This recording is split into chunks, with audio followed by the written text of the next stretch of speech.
Mixed by GK.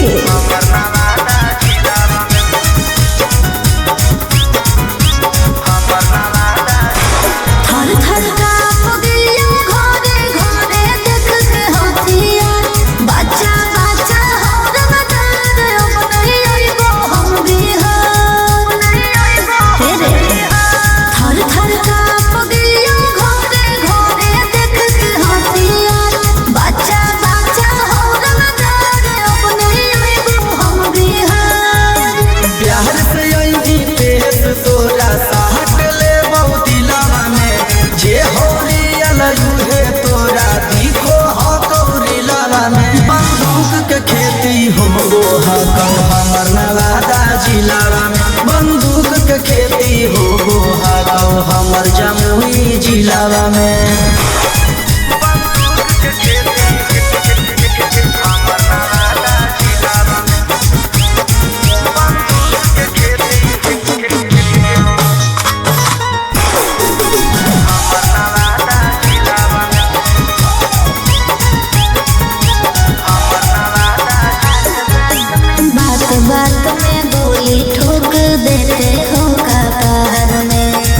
कुछ नहीं कर पाता है बैठे हो सरकार में, समझे?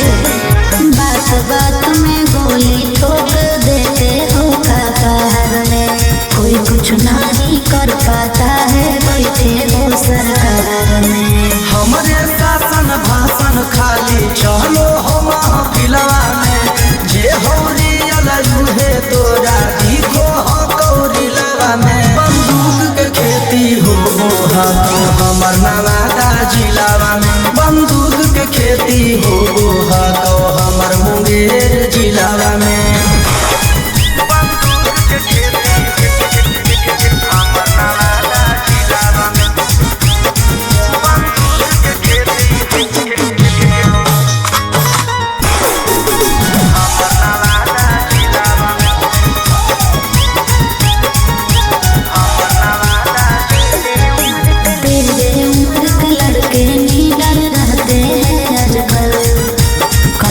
जगह हाथ में लेके घूमते हैं राइफल।